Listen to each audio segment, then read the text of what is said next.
बताव कतना भी तो छोटकी हमरा बहिने लेखा न बिया हो कौन ये कि बना दे मछरी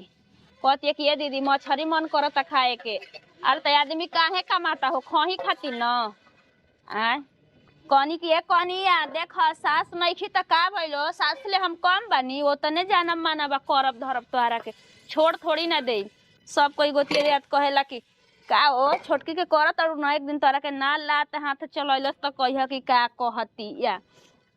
अपने कमाती है धमाती है तो अपना मर्द के कमाई अपना बैंक में रखती है। आए तुहू राख अपन अबे से चेत ल नहीं तो देख लिह तोहरा के कुछ ना मिली। अरे ऐसे कैसे 2 दिन का जिंदगी बा हंस ल खेल ल बतिया ल काजी चाची जी बन गइला ना बनाओ तुम बैठी खाना बन गइल ना रे बेटा बनाव तनी बोल भूखा गइले जे खाना बन जरा तोरा भूख ना लागेला ए बबुआ बच्चावा तने ले बता नाती बिठाई ले बता नाती बोली रास्ता भुला के आ गई नहीं हो लाहो ताकि अंगिया हमरो एनिए रही काहे न जी ओइसे कैसे कहत हां काहे न रही मछरी बनादा बड़ा ढेर दिन पर ना छोटा की के मन कइले रहल जननी तो कहते कि ए दीदी मछरी हमर खाए के मन करता हमरा के मछरी लिया के दे दे तो कहनी है कि चल ठीक बाटे बाबूआ जो खेलिए जो बन जाई त बोलाई जो हां और बताई जी हालचाल पतोही के हाथे खा तनी तो मोटा खूब गइल बानी ना जाए दिया आजकल लागत कि पतोही ढेर जना तड़ी सामान तड़ी सा ना जैसे जी आजकल बहुत मांगे लिखा हमरा के माने के चाहे अरे का बोल जी मछली चोराओ तई ऐसे सी का बोल जी आयो भगवान हो कनिया ओ ये माई ओय पेट जरल हो दादा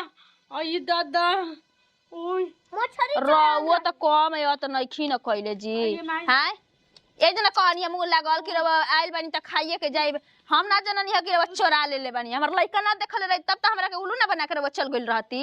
नहीं कि चोरौले हो कनी बैठ रे बैठ बिलाई लेके जात रहे तो सोचनी है कि धली है हाय राव ना लुबुर आदत ना अबले ना छूटल यही पे हमर दिमाग जरेला समझ नहीं हम डराते रही ना कि हमारे घरे कुछ मुर्गा मछली बने तो रउआ मत आवल करी हां अरे यही ले पता है ना रउआ के रोज मार तड़ी सा गरिया तड़ी सा जी अपने आदत से मजबूर बानी रउआ हटी हां एक पानी ठीक बात तेरा हाथ के बड़ी मछली ठीक लागेला लेकिन तेज न कहनी हम कि खा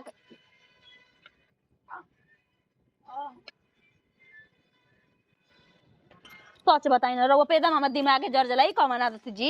हैं ओहो देखी ये कुल धंधा देखाए कोई तो हमरा घरे रउआ आइबो मत करब समझनी आए हमर हृदय न तो नहीं चलावे के रउआ से दुगो पीस ना खा लेनी खोइबो ना कोइनी हां तो सही लागत नहीं पता ना काची के नाक हर रउआ सुंघते रही ना केकरा घरे का बनल बाटे तनी मसाला दाना चाट ले नहीं के कुछ हटी खुश रहब चाहे नाराज रहब बहुत इज्जत कर ली हनी राउर मसाला चाट ले तंदर चाट ले झूठ ना मारेली स गरियावेली स बोलेली स काहे जे जे पका पानी नहीं खेड़त का रउआ हां लेकिन आदमी कहलन जे कम मछली पर नजर गड़ जाला नु मछली बढ़िया ना बने हां जाय दे हम खराबे बनी हम सही खाई हटी अरे जाई जा तने मन लग छिया जाय दे रे बबुआ देख ले हवे ना ते मछली बढ़िया लेके चुरा के भाग गइल पता चलल रही हम तो जानी कि जे बिलैया लेके भाग गइल बिलाई ले कम बिया मुंह झौसी सुंगत चले ले एही ले कोई एकरा के अपना घरे ना बोलावल चाहेला हो ई कमन ने आदत अरे खाए के बात 2 पीस मांग के खा लाई चोरावे वाला आदत बड़ी बेकार लागेला। आज की बात से हमरा घरे आ जइह ना त इनका के छिनौटिए से बात करब यही से ना दाग देहनी तो कहियो कि का कहत रहल ही अब कहां बाड़ू हो महारानी हैं कब खाए के बेरा होई 13 बजे माई के मेहरानू का कहतो होई बानी जब खाए पे बैठन हो तब तक आए तब 1 घंटा खाना काढ़े में लगा देती है हां 4 घंटा लगा देतनी ना ना रउआ नहीं थे ना रहे के घरे तो रहे के बा मेहर के हां हां सुनती 4 बदल आवा तो शिकायत तो आज हमार भेज जे हम घूम गइल का माने खाना माने तो शिकायत हो गइला रउआ पे नहीं थे माई पे बाटे ई का? बना त थजी कत कत शंकर के त जीव भइल बाटे का माई के कहती है अभी केदार भाई रही कह के गई लड़िए कने अपना घर के अपन सास के बड़ी कहां बाटी करा कोई जो रही ना मम्मी भी मछली छरात रहे हाँ। और दादी भाई ना हो घर के हां हमारे सास मछली रही चोरैले होई ठीक है ना लइकवा कहता मन कवन उ लइकवा बेकार कहता मन ई अरे बताई ओकरा तो हम केदार बच्चा से कल आइली त कहती है कने ठिकरा कहां बाटे कनी का हजी चाची जी त अपन बुढ़िया के समझा दे हमरा घरे बताव दोनों पतो बैठा रही सना कहतड़ी ये कने बड़का मुंह आहे पटे इतना पकौड़ी लेके गोभी के आहे ब्लाउज में रख देली इनका नाम ओकरा से तो हम एकदम लाचार एकदम हाइल काइल हो गेल बानी बुढ़ाइल तनियो ओकरा लाज शर्म निके लागत कि शिकायत हो तक निके होत हैं हां तो सुनी बबुआ हैं? पाए अपन माई के बड़ी दिन त कबो मार के सुगवे से न थोथारा बा फोड़ दिया सन शांत हो जी गर्मी सब जे साला घर में सब अच्छा चीज पड़ल बा सब पड़ल बा दबो का चोर बुद्धि ना जाई है नो बेटा बदनामी न करावती है आज छोटू लेके आके कहलस कि तार मतारी मछली चरावत रही कल दोसरा के कोनो कही हैं धंधा ठीक बा कर ये ना गांव में घरवा कही रउआ बताई अपना दिमाग से कि ओकरा घरे ना मिलेला ना बनावेली सन तबे ना ओकरा मैया सगरो चलती जीप चटोरते रुक ना रुक कहाँ बिया बाहरी बड़ी बेटा क्लास और लगाओ तो बढ़िया सुनू तो छोड़िए दिए ना तो बिगड़िए जाई कोई नहीं यहाँ से मंगनी है 20 रुपए कि सरफ ले के बतावे अपना मने ना बुझला माई के उन ललक में चल गई कुछ कह छीन के खा गई तो मन एकदम मिजाज हरियर हो गई एक तो घर में 2 रुपया 4 रुपया पैसा हाथ पर नहीं रहत तन कुछ खाए के मन करता तो ओ ढेकारो आ गेल चलो भाई अब हब ठीक बा काजी 5 हाथ को होते चका जीभ रवा निकलल रहतावे आय अतना खाए के मन करता त पैसा रुपया रखल बन त निकाल के खरीद के खाई कि दूसरा की बेटा बेटी का छीन के खाई रवा जी ए चुप रह माइले हम पूछताई करे का चोरा के खइले भाई चोरा के हां को रानी मंग जरनी कही रे कोना के का चोरौले बनी रे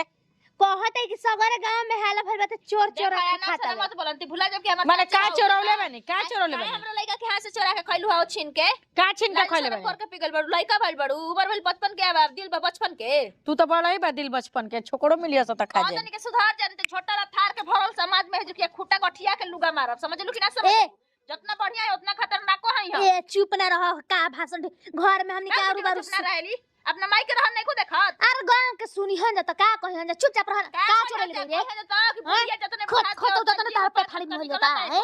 मुंह छौसी कह दे कल सुबेरे खेत में ध देम जाके अपन ले लियो नमकीन बिस्कुट का तो हगल का इतना शुगर बढ़ बा खियावा अपनी बेटा पर तो हिया के अपन लइकिया के समझ लो ना पेट नहीं के भरत रे खात खात हाथ ना घर में चीज भरल बा भौजी सारा का चोरा के भैंसा लेखा खा के मोटाए के बाटे अरे अरे सबके मौत तोहरा काहे नहीं खमौत हो मोह मिला जा हट कहाँ बियाऊ एक पेड़ में घर में चीज भरल बन खाए वाला भौजी तू ना बना एक कही एक चोरा आई बा कहाँ बिया कहाँ कहा तनी के अपना माई के सुधार ला ठीक ना हम ते पूरा कोई खबर ना कोई सोच ला काहे पसार गइल बिया उठ ना रे उठ भैंस कही की का हरे घर में का कमी बा का कमी बा उहे न कहत है भैया घर में कुछ के कमी नहीं के बताओ चोरा चोरा आदत खाती से लाचार बड़े दूसरा घर पे चोरा खाता है तो को शर्म निकला होता रे के का कही हैं